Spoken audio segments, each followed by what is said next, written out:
Este 2021, las y los bahienses elegimos 35 diputados nacionales, 11 diputados provinciales, 12 concejales y también 5 consejeros y consejeras escolares.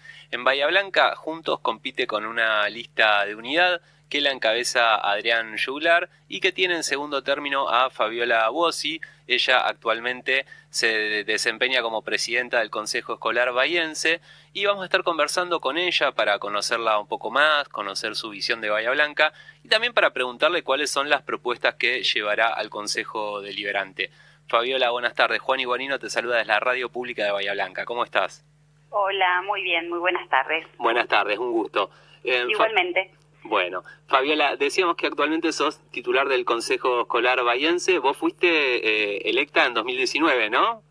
Exactamente, en 2019, y además de ser electa como consejera escolar, bueno, tuve la oportunidad también de ser designada como presidente del cuerpo. ¿Y este es tu primer mandato como consejera escolar? No, yo tuve otro mandato entre el 2009 y el 2013, Ajá. En oportunidad que también ingresé y bueno, allí cumplí distintas funciones. Los 2 primeros años fui vicepresidenta del cuerpo y los otros 2 años fui tesorera. Así que cuando tuve la oportunidad de volver, sabía muy bien de qué se trataba este cargo y bueno, y cuáles eran las responsabilidades que asumía también. Bien, y vos te has desempeñado en tu ámbito profesional como periodista. ¿Qué es lo que te motiva a dar el salto a la política, como se suele decir a veces? Y cómo llegás justamente a este rol tan importante como es la presidencia. ¿Tiene que ver del consejo escolar? ¿Tiene que ver con esta experiencia previa que habías tenido, me imagino? Sí, y también como mi desempeño como docente. Ajá. Porque yo, a pesar de haber desarrollado la carrera de periodista, también siempre a la par y ejercí la docencia. En algunos momentos prevaleció una de las profesiones por sobre la otra y últimamente, cuando fue el año 2019, cuando me proponen venir a la lista, además de estar trabajando en los medios, yo estoy desempeñándome como vicedirectora en una escuela secundaria. A partir de ahí es, digamos, mi contacto estrecho con todo lo relacionado con la educación, ¿no? Claro. Además de tener, bueno, entre el 2009 y el 2013 la oportunidad de haber sido consejera escolar. Entonces, por un lado, era la experiencia que ya tenía en el cargo y además, bueno, el haber seguido vinculada a la docencia, por supuesto. Y bueno, yo digo siempre que la gran decisión fue ahí, en el 2019, cuando el intendente me convoca para conformar la lista de consejeros escolares. Y ahí, bueno, lo pienso desde el punto de vista de decir, dejar un poco el lado de confort, el lugar de confort en el cual uno se encuentra muchas veces, aún teniendo una mirada crítica de las cuestiones que suceden o de los lugares en los cuales uno frecuenta o en el caso propiamente mío, en el sistema educativo en el cual me desenvolvía, y decir, bueno, uno tiene la oportunidad de tener un rol más activo y la oportunidad de cambiar algo de esto de lo que muchas veces nos quejamos. Claro. Y bueno, ese fue principalmente el motivo. Yo insisto en esto, conocía hacia el lugar al cual iba, porque la verdad que el rol de consejero escolar es un rol muy ejecutivo, aunque uno parezca que es un cuerpo, porque no deja de ser un cuerpo colegiado, el nuestro, somos 10 miembros, tomamos decisiones en conjunto, pero más allá de eso, el rol del Consejo Escolar es un rol ejecutivo, porque nosotros ejecutamos permanentemente fondos, tomamos decisiones permanentemente y resolvemos situaciones cada momento, cada día que se suceden dentro de las instituciones educativas y que requieren una ejecutividad muy grande. Entonces, es un rol muy especial del cual a veces no se conoce demasiado. No, claro, porque incluso muchas veces nosotros cuando presentamos o hablamos de las candidaturas los dejamos afuera los consejeros escolares, hablamos de concejales solamente. Sí. Exactamente, y la verdad que es un rol importantísimo. Nosotros en Bahía, por suerte, contamos con 10 consejeros, pero nosotros atendemos 300 establecimientos educativos. Claro. Cada uno con su particularidad y cada uno con su necesidad, porque además el consejo escolar en sí cumple una función administrativa dentro del sistema educativo que también es muy compleja y que también es muy importante, porque gran parte de los trámites que llevan adelante tanto docentes como auxiliares del sistema educativo pasan precisamente por este organismo, por el consejo escolar. Claro. Entonces depende del consejo escolar muchas cosas, como pueden ser hasta que los docentes o que los auxiliares cobren sus sueldos. Claro. Es un órgano muy importante y también muy olvidado en este esquema del cual vos hablás, no solamente por lo eleccionario, sino también por otro tipo de cuestiones, por cuestiones presupuestarias muchas veces, por cuestiones institucionales del lugar que se le debiera dar. La verdad que hay que hacer una revalorización del rol del consejero y también del consejo escolar. Bueno, algo de eso me imagino que querrás hacer cuando te toque asumir la banca, y ya lo doy como un hecho, porque si bien en política puede pasar cualquier cosa, de acá al día que se da la renovación de concejales, vos estás como candidata o como precandidata hoy por hoy en la fuerza que viene ganando de 2015 para acá, y estás en un lugar de mucha expectativa que es el segundo. O sea, no solamente es un lugar entrable, sino que es un lugar, bueno, ha sido honrada con ese lugar. Así que claro que sí. Me imagino que algo de esta agenda de la educación querrás llevar al Consejo Deliberante, ¿verdad, Fabiola? Sí, claro que sí. La verdad que a mí fue muy grato y muy honrada me sentí, tal cual lo decís vos, en el momento que el intendente me propone conformar la lista de precandidatos a concejales, y porque yo siento que ahí lo que hubo es esto que un poco uno reclama, una valorización del trabajo que nosotros en conjunto pudimos hacer desde el Consejo Escolar durante todo este año y el año pasado, en un contexto muy complejo como fue el contexto de la pandemia, y sin embargo pudimos lograr un grupo de trabajo y poder llevar adelante la gestión más allá de todos los inconvenientes. Entonces realmente yo sentí que había habido una valoración de todo lo que habíamos hecho y de la importancia que tiene la educación puntualmente para todos, lo importante que ha sido y cómo se ha puesto también en agenda a partir de la pandemia. Y esto lo ha valorado el intendente, entonces me genera también un gran compromiso de acá en adelante para el nuevo rol que pueda llegar a tener que cumplir a partir de diciembre, porque bueno, se trata un poco de salir del ambiente o del microclima exclusivo de la educación para poder hacer una trascendencia de eso a toda la ciudad y a las necesidades en sí que haya en la ciudad. Por supuesto que mi rol, mi perfil, mi formación siempre está relacionada con la educación. Uno está atravesado por eso y la mirada siempre va a estar desde ese lugar, porque en verdad es en cada rol que he desempeñado, incluso en mi tarea como periodista, siempre me he inclinado a ese sector, ¿no? Algo que me interesa y me apasiona, como es la educación. Pero bueno, más allá de eso, ahora la mirada tiene que estar más integral, más global y más hacia la ciudad, no únicamente hacia la cuestión educativa. Así que ese es el gran compromiso y el gran desafío a partir de diciembre. Bien, y recuerdo que allá por diciembre de 2017 vos no estabas en funciones en ese momento, no. Pero generó mucho repudio una decisión en lo que es política educativa, de lo que era Cambiemos, lo que hoy es Juntos acá en Bahía Blanca, que tuvo que ver con la eliminación de la Comisión de Control del Fondo Educativo Provincial. Obviamente fue una decisión que se votó en el Consejo Deliberante, pero entiendo que lo votaron, salió con el doble voto de la presidencia. ¿Qué pensás de esto? Digo, porque la cuestión de la infraestructura escolar me parece que es una de las grandes deudas en nuestra ciudad, no solamente en nuestra ciudad, obviamente, pero en nuestra ciudad se ve, creo que con bastante claridad. Mira, yo puedo decir muchas cosas sobre esto. Respecto a la cuestión de la comisión, si querés atendemos primero eso y después hablamos de la infraestructura. Yo en un primer momento, desde otro rol que tenía en ese momento, estuve de acuerdo con la conformación de la comisión, porque se venía de muchos años anteriores en los que el fondo educativo había tenido otros fines, otros destinos que no habían sido propiamente la infraestructura escolar o la necesidad de reparación que había en gran parte de las escuelas de la ciudad. Entonces, para el ordenamiento, para el inicio, para poner prioridades en un primer momento, esa comisión fue útil. Con el paso del tiempo, y el funcionamiento del fondo educativo de manera sistemática dentro de la ciudad, esa comisión ya no tenía la función que inicialmente se le había pensado, porque además existen otros mecanismos dentro propiamente del sistema educativo que permanentemente se ocupan de priorizar cuáles son las obras y determinar cuál es el destino del fondo educativo.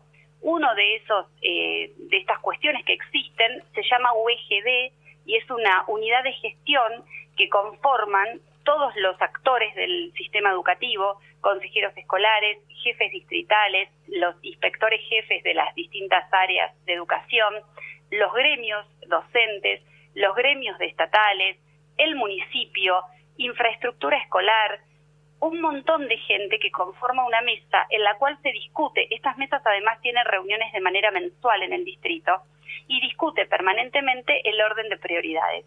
Eso se discute también en base a las necesidades que plantean las escuelas y a otro ítem que nosotros conocemos como riesgo inicio. Nos sentamos siempre sobre fin de año a pensar cuáles serían las escuelas que al inicio del año siguiente no estarían en condiciones de retornar a la presencialidad. Es lo que llamamos riesgo inicio. Y ahí se comienza a establecer este orden de prioridades. Por lo tanto, nosotros lo que necesitamos fundamentalmente es ejecutividad. Es el sentido de que todo lo que venga para educación se haga y funcione rápidamente. Conformar una comisión para pensar o para establecer otra comisión, digamos, porque ya la UEGD funciona como tal, para establecer y para pensar juntos algo que se piensa en otro lado, lo que haría sería dilatar más las cuestiones ejecutivas que necesitamos. Por lo tanto, la participación de todos los sectores está garantizada con la UEGD. La priorización de las obras con la mirada de todos también está garantizada con la UEGD. No es que se sienta el Consejo Escolar y se le ocurre que va a hacer una obra en tal lugar. Todo eso tiene un trabajo previo que tiene que ver con las directoras de las escuelas, tiene que ver con los inspectores, tiene que ver con la jefatura distrital, con infraestructura escolar y después con el Consejo Escolar. O sea, hay todo un camino y ya todo un esquema de trabajo sistematizado dentro de educación como para que estas cosas se prioricen. Eso por un lado. Y por el otro lado, mira, cuando el intendente Gay asume su cargo, insisto con esto, ninguna gestión anterior había utilizado el fondo educativo de la manera que lo indica la ley. La ley indica que del total del fondo que ingresa, el 40% debe ser destinado a obras de infraestructura escolar y el 60% restante a lo que se llama mantenimiento del servicio educativo. Ajá. El intendente decide hacer uso del 50% para obras de infraestructura y el 50% para el mantenimiento del servicio educativo, para otras cuestiones. Incrementa ese 10% que la ley lo establece únicamente para los municipios del conurbano. Pero Bahía Blanca, a pesar de no estar incluida, establecen también el 50%. Ajá. A partir del inicio de la gestión del intendente, ese 50% todos los años se destina precisamente a infraestructura escolar. Y ha habido, si nosotros miramos, un gran avance en obras de infraestructura escolar. ¿Qué falta? No hay duda.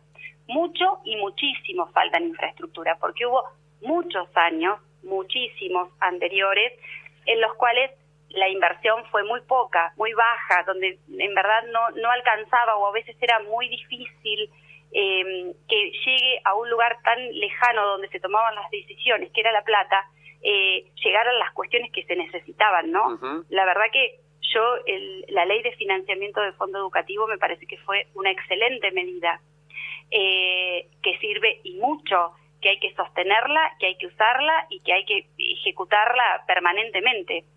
Me parece que fue una gran medida para el sistema educativo.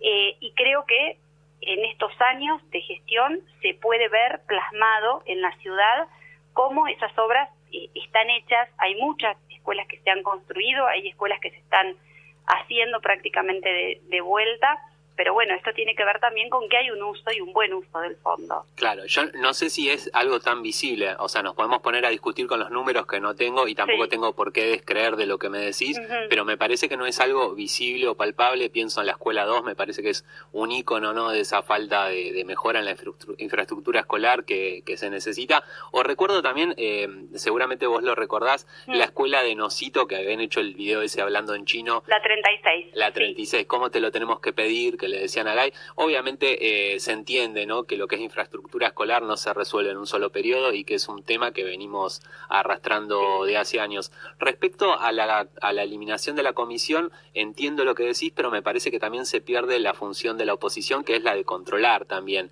Y después decir que los intendentes anteriores no lo han cumplido, me parece que no excusa del uso, más allá que es cierto que se está cumpliendo con el formalismo de la ley, pero pienso que ahora, por ejemplo, en pandemia, especialmente en 2020, que estuvieron paradas las escuelas sin presencialidad, se podría haber subido ese porcentaje que se ponía en infraestructura para aprovechar que estaban paradas las escuelas para refaccionar. No sé qué visión tenés de esto, Fabiola. A ver, durante el 2020 seguimos trabajando de igual manera, porque nosotros tenemos que ver esta realidad. El Fondo Educativo es un fondo que deriva directamente de impuestos de nación, pasa por provincia y administra el municipio. Pero más allá de eso, hay otros fondos cuyo administrador directo es el Consejo Escolar.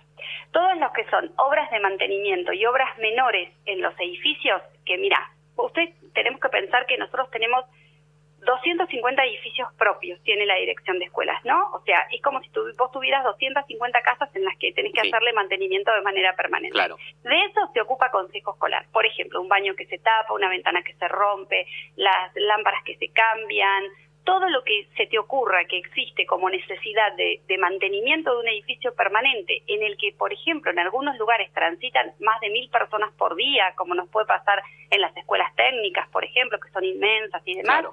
De todo eso es un fondo que se ocupa Consejo Escolar. Nosotros eso no lo paramos nunca, no lo paramos en pandemia, no dejamos de trabajar ni un día durante la pandemia en el 2020.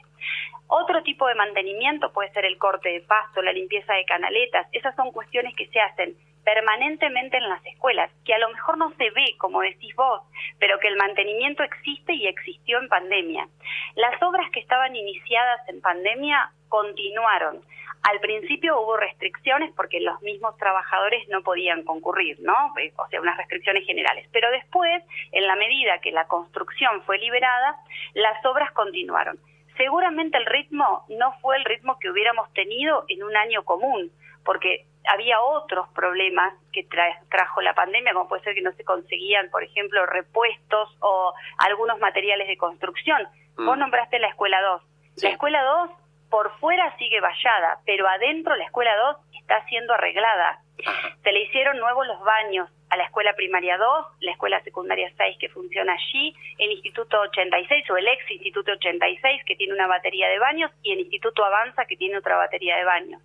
Se hizo la refacción completa de todos los que son canaletas y desagües de la Escuela 2, porque allí los desperdicios de las palomas generan que se obstruyan todas las canaletas y por lo tanto eso lo que hace son permanentes filtraciones, porque cuando llueve no desagua el techo, se filtra todo.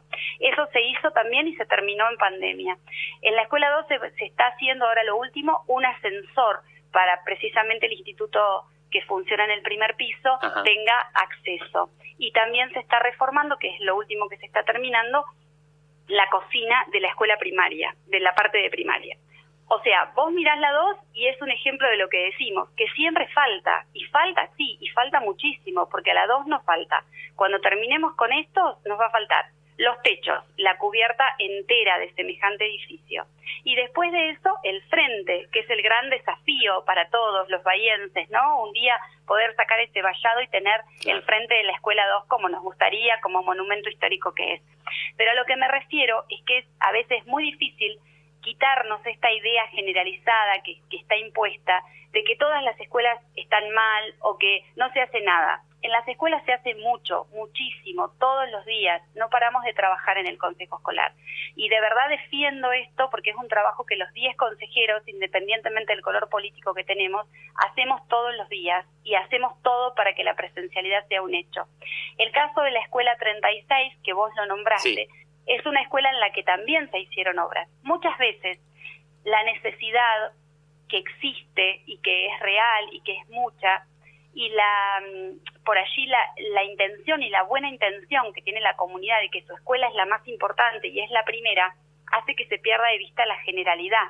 Obviamente, si vos tenés una necesidad en tu barrio, te parece que es la única, pero existen un montón de otras necesidades, y la tarea difícil que tenemos a veces en el Consejo o a veces en la UGD, donde tomamos las decisiones, es priorizar qué hacemos primero, ¿no?, de todo lo que necesitamos. Claro. Entonces, a veces eso puede resultar injusto para aquel que está esperando, pero en realidad se trata de un recurso finito y de una demanda infinita con la que todos los días nos enfrentamos permanentemente. Entiendo. Pero yo quiero que cambiar, eso también fue uno de los objetivos cuando yo entré.